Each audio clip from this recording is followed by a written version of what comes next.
In this guide, I will show you how to remove these context menu entries from the GitHub software for Windows that say open git here and open git bash. First thing, create a new folder, then inside it, create a new text file. This text file, we will have to change its extension. To do this, we go to this view option here, then show, then file name extensions.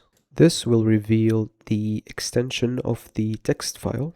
Now, once it's shown for you, we go ahead and rename the file. We don't care about the name, we care about the extension. Now, we change it to reg, then click on the empty space and click on yes. Now, we right-click on the file, then click on edit with the text editor. I will choose Notepad. Then we paste the following. You can find this in the video description, as well as a link to download this file. Once you finish, click on save. Close this window, then right click on it and click on merge. Once you click on that merge, it will show you a pop-up that says yes or no. You click on yes and OK after.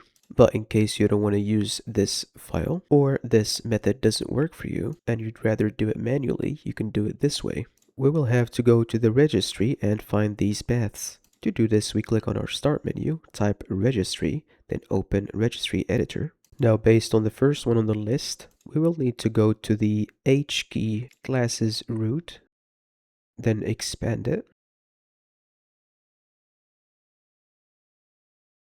Then after that, directory.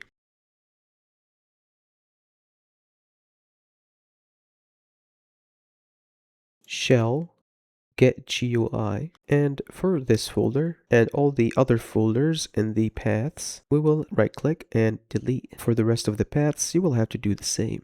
Navigate to each one and delete their folder. But it is much easier if you just use this file. As you can see here, it will delete all these values for you without manually having to go through each one. Just right click on the file, merge, then yes and OK, and you can see here the values are deleted in the registry for you. One final thing though, if you don't want to mess with the registry, the only other option you have is to reinstall the Git software.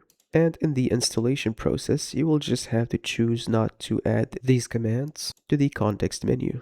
So that's it for this guide. I hope it helped you out, and peace out.